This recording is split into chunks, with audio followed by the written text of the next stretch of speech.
Hello, and welcome to the Dr. Money Matters podcast, the show where we discuss important financial topics that were never covered in med school. I'm your host, Dr. Tarang Patel.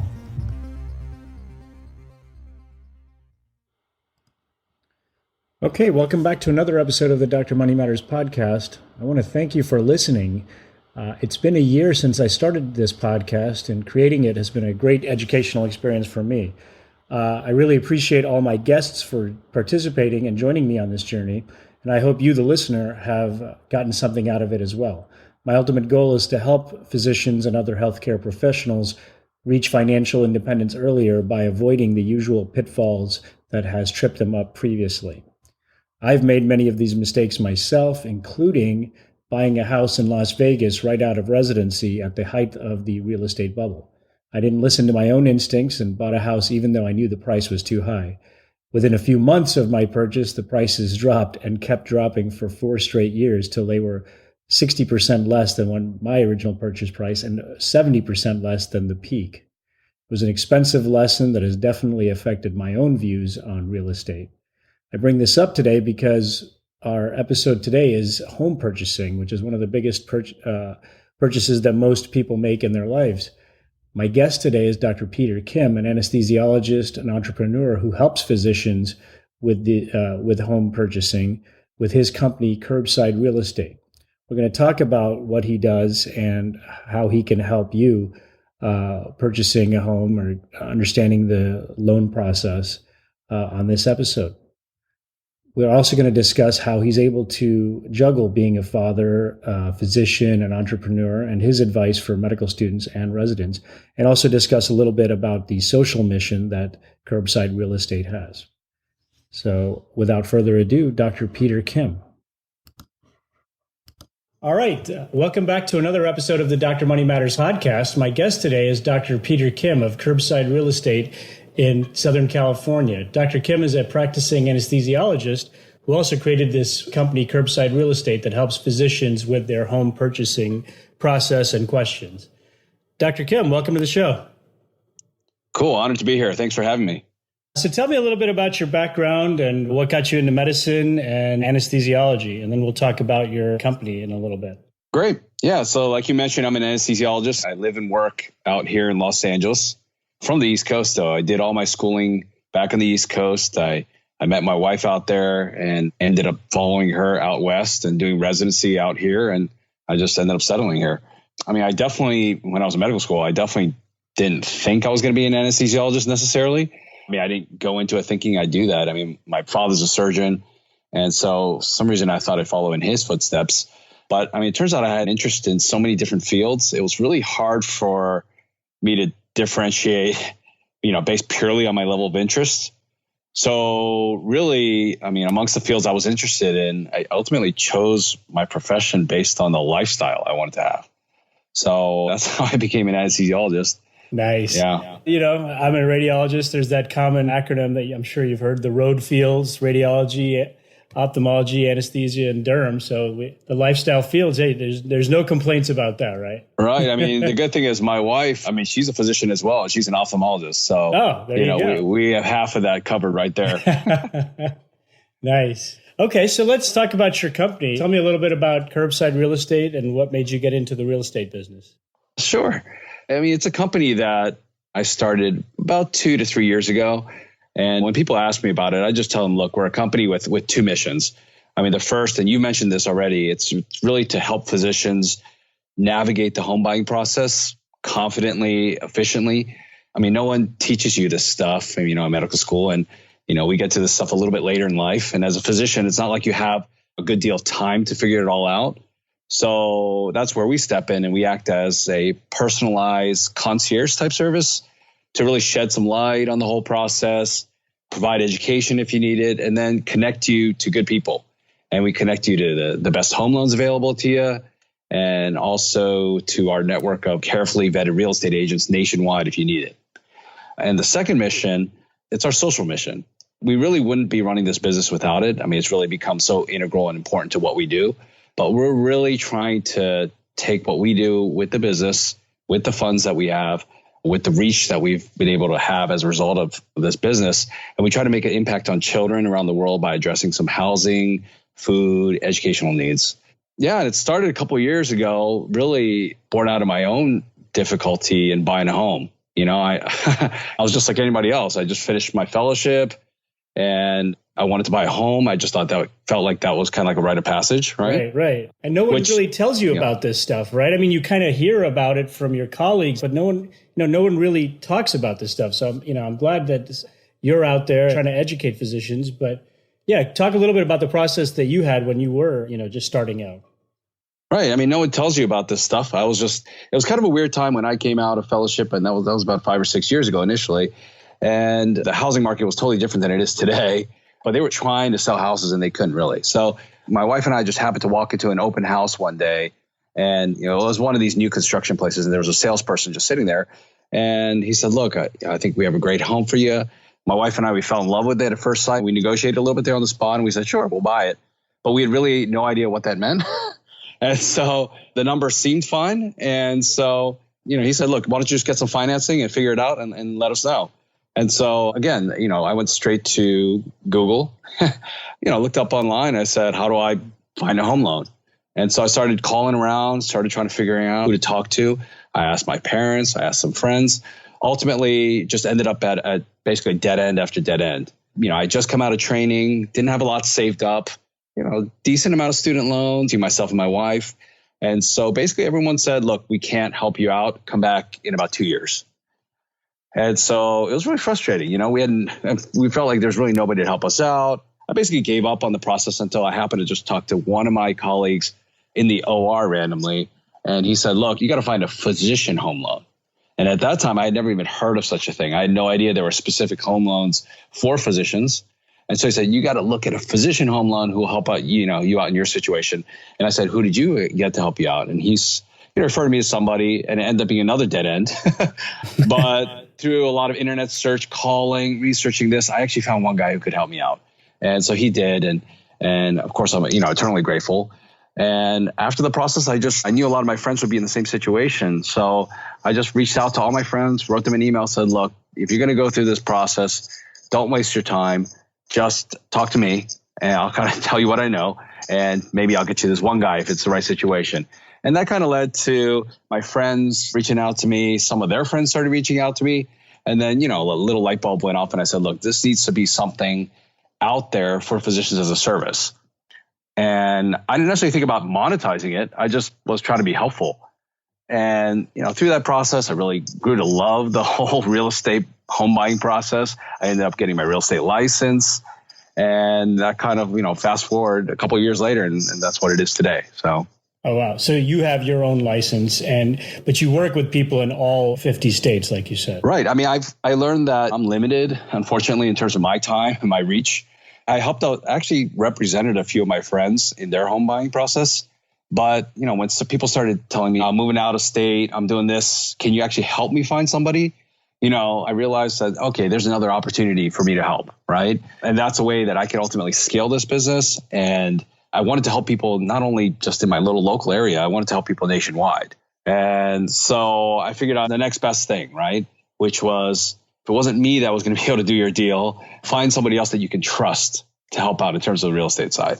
Right. So how are you getting the people? Let's say you have a friend that's moving to Atlanta. How are you finding the people that you're working with out there?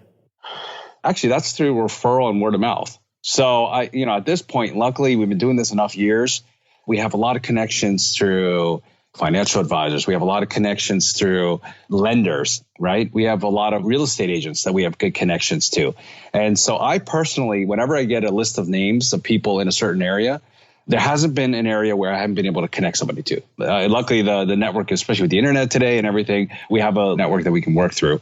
I actually call them myself and I vet them out personally. I make sure that they're comfortable working with these physician home loans in particular, because we don't know how to work through a loan and highlight your physician who is putting down 5 or 10%. It's going to be hard for them to win any sort of offer in today's environment. So I make sure they're comfortable with that and that they've worked with physicians, understand the lifestyle of physicians, and honestly, some of the challenges in working with physicians, right? Because we just can't call you in the middle of the day and be available and that sort of thing. and then just make sure they have the experience, obviously, to get them through this process. So that's how we do it. Okay. So let's talk. You mentioned the physician home loan. So just go into a little bit more detail. What is a physician home loan? Well, I forget exactly when it started, but I think Bank of America was the first bank to offer this type of loan, where they realized, look, there's this big market of potential buyers, and those physicians in particular, that didn't really fit the basic mold, right? These guys, they didn't have a lot saved up, but they had pretty big incomes coming straight out. And they're very trustworthy. They had an extremely low default rate. And they're basically through swings of the economy, I mean, essentially, they still had jobs. So they were going to do fine. And so they figured out, okay, how can we cater to these physicians? And so they created this specialized product where, based on certain loan limits, maybe the physician wouldn't have to come in with as much straight from the down payment, but they could still lend a decent amount to them. And so that's basically what these loans are. I mean, they allow people to, both physicians in particular, to buy homes with lower down payment loans. In spite of some of their student loans, they treat them a little bit differently than a conventional loan would, where they might not qualify otherwise, but through a physician home loan, they would. Yeah, and that's pretty much it. And so it just basically relaxes the qualification specifically for doctors and physicians. Right. And so now, I mean, obviously there's a lot more lenders that offer these. Is that correct? Yeah, we like to think that we're the most on top of this out there. And so we're kind of constantly scouring the market for them. But new ones are popping up, honestly, it feels like on a monthly basis. Okay. So, so in terms of physician home loans, are they geared towards basically new physicians coming out, or can any physician who's been practicing for a while would also qualify? I mean, a lot of them are geared towards the younger physician, right? The younger physician that can't put as much down. But again, that's changed over time too. And now a lot of them, they're going after a wider audience here. And so a lot of them will, depending on the actual lender, will allow you to qualify even 5-10 years out of practice, maybe 15 years. Oh, wow. Okay. So now, just in general, in talking about purchasing a home, what are some of the tips that you would give physicians, especially those who are, younger in their career? What time is a good time for a physician to buy a home? Should they buy one in residency? Should they buy one right out of fellowship? What are your thoughts on that? I mean, I tend to think everybody's situation is really unique. I mean, I got really lucky, I think. I mean, I came out of training 5-6 years ago when the housing market was, again, totally different. Again, like most people, I probably felt like, look, when I finish my training, I want to get on with the rest of my life. It's a rite of passage. Buying a home and getting settled is just one of those things you're supposed to do, right? And again, I was fortunate to buy when I bought. Now, when I tell people when they're going through the process, I tell them actually kind of the opposite. I tell them, look, it's not something you have to do. You have to kind of look at your whole financial picture and see if it makes sense, right? And you have to be able to weather some of the swings of the housing cycle, right? So the last thing you want to do is be able to have to sell your home for a loss, right? So I tell people, look, expect to be in your home at least 3 to 5 years. And if you feel yourself that you're at a point of transition, I say it may not be the best time to buy. And so for a lot of people in residency, that especially these maybe 3-year residencies, 4-year residencies, and they're going through this time of transition, I mean, it may not be the best time to buy. Now, I try not to really convince people to go one way or the other. I just try to provide the education and let them make the best informed decision. But ultimately, I think for most people, residency is not the greatest time to buy, right? It's usually not the best time to buy. And usually when you first start out of your practice, first start out of fellowship or training, usually that's not necessarily the best time to buy either. Because again, I know a lot of my friends have already changed jobs and switched locations, even switched states, that kind of thing. And so until you kind of figure out where you're going to be and where you're settled, usually I tell people to hold off for a little bit. Yeah, I think that's good advice. I mean, like you said, residency and fellowship, a lot of people, you're only in that geographic area for a limited time, and you might be lucky with the market. Like you said, when you got out, you happen to have good timing. But if someone was coming in now or someone was coming in 2006, 2007, it would have been the opposite type of situation. So I agree. I think a good rule of thumb is probably not, but it can depend on your situation. If you're going into neurosurgery and you're going to be there for 7 years, maybe it's okay to buy. But like you said, it's situation dependent. But I think those are some pretty good rules of thumb. Kind of going along that line, though, what do you think is an appropriate loan to income ratio? And again, I know it's different in LA versus Iowa, But just kind of some rules of thumb for younger docs. So, because they already, like you said, already have tons more loans coming out. So if someone's coming to you, just kind of trying to get some advice and they're looking for kind of ballpark or just some guidance, what would you tell them? Well, I mean, it starts with the bank, right? The bank kind of, they put out some numbers out there, and you'll usually see numbers somewhere like 43% as, your maximum debt to income ratio. Sometimes you'll see 36%. There's different rules of thumb out there for people buying a home. You should buy at max 3 times your yearly income, and you'll see those things out there. I really think it really depends. Again, you kind of have to look at your whole financial picture and financial goals, right? Again, I think you need to save some money to put towards some other investments, right? I mean, I'm big on that. I think you should have other sources of income. And so the last thing you want to do is be house poor, right? And put everything towards that. Just because the bank tells you you can buy a home that's $2.5 million doesn't mean you should buy a home that's $2.5 million, right? Right. And so I think it really helps to have either yourself or, honestly, I mean, I use a financial advisor. I do. And I know there's a lot of back and forth about that out there. But something that was really helpful for me is I asked that question to my financial advisor. Look, what do you think is an appropriate amount for me to purchase based on, and here are my goals? Boom, boom, boom. They gave me a basic ballpark figure number, and I was able to work within that. And so I kind of tell people the same. You got to put pen to paper, look at your numbers out there, look at your financial goals, and ultimately you'll be able to come up with something that's reasonable for you. Right. I think those are good answers because, like you said, it's dependent on your situation, but whether you're a high-end specialist, a dual physician couple, primary care where you're the solo breadwinner, everything's different, but at the same time, you can't be house poor. I think that's great advice. And some of the real estate markets in the country seem to be getting to that point. Case in point, California always seems to be at that point, but it does seem to be higher now, especially if you're up in the Bay Area. You're trying to buy a house as a newly minted attending. Good luck. I can't imagine you could really do it.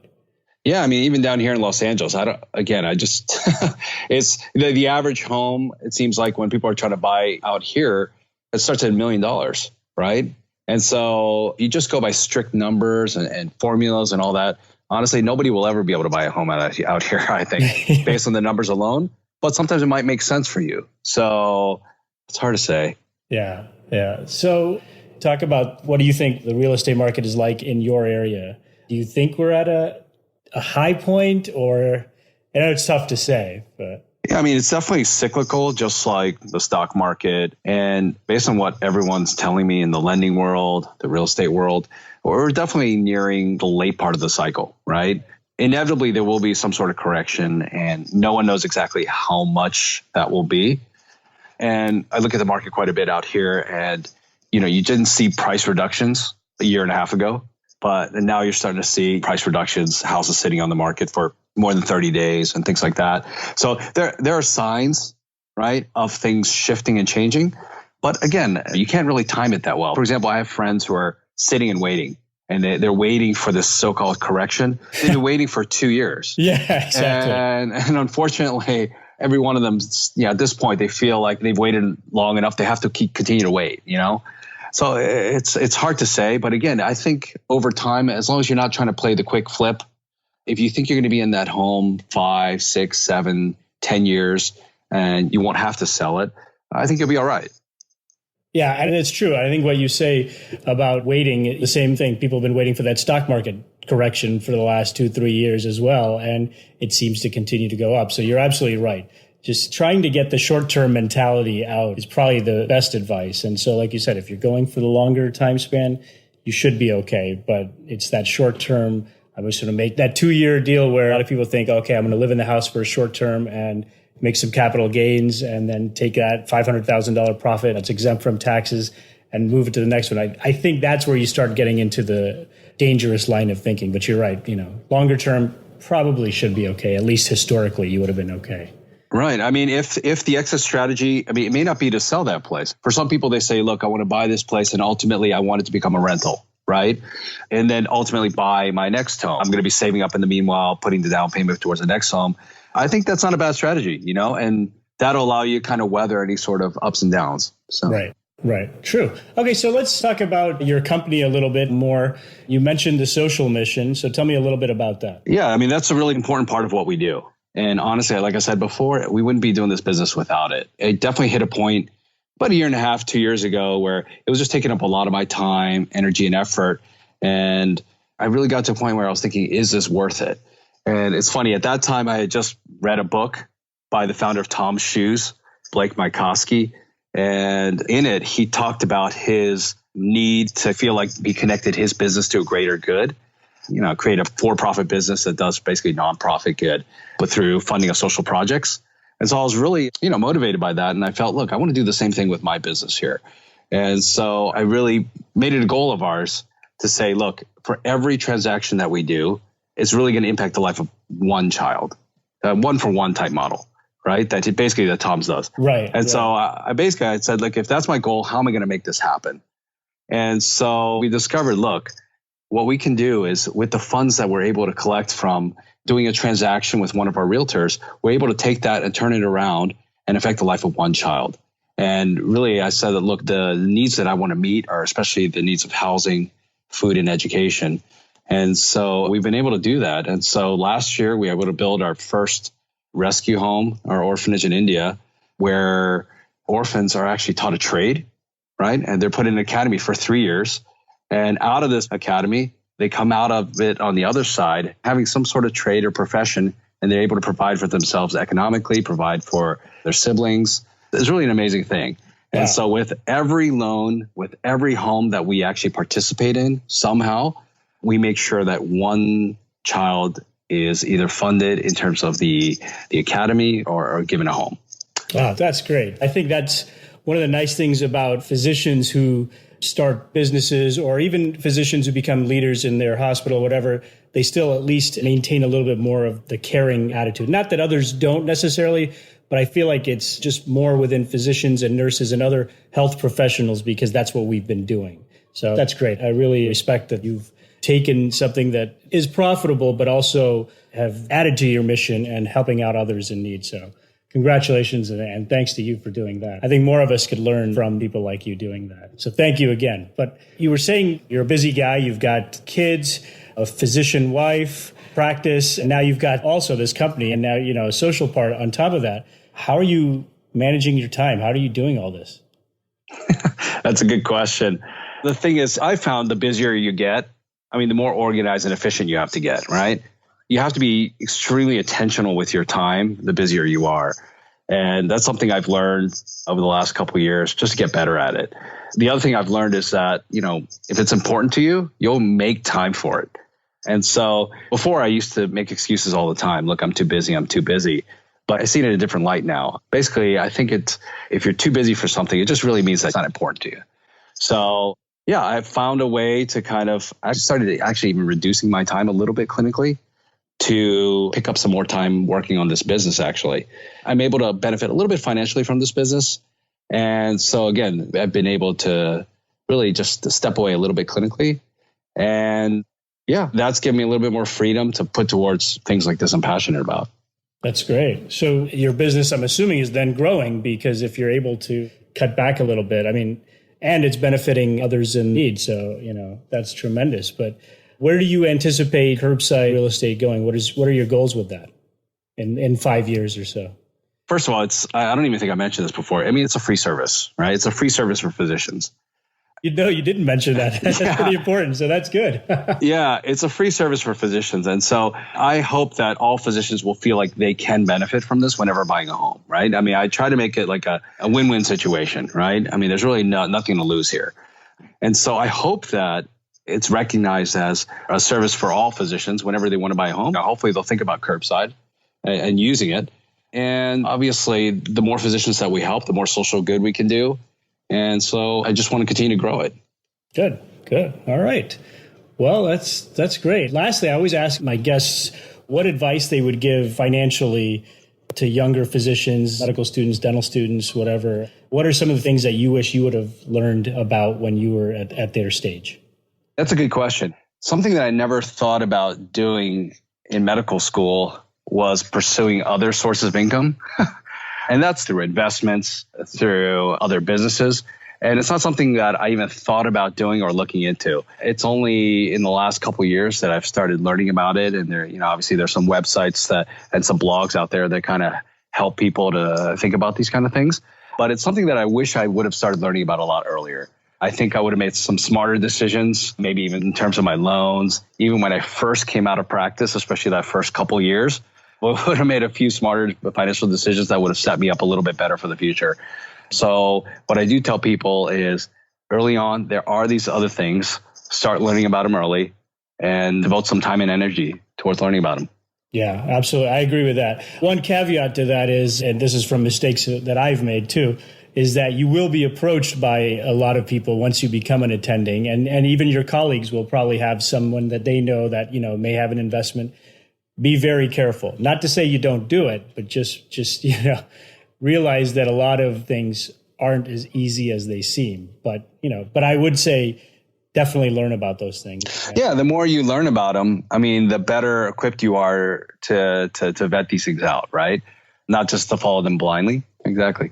Yeah, good. All right. Well, I want to thank you, Peter, for coming on the show. And I want to encourage our listeners to take a look at your website, curbsiderealestate.com, and learn about the services that you guys offer and more about your social mission. And again, I want to thank you very much for doing that. I think these type of things are what helps combat a little bit of the burnout that physicians are feeling, because whether you're doing it in direct patient care or whether you're doing it in this respect, I think those are the things that ultimately will kind of keep you going for the long run. So thanks again.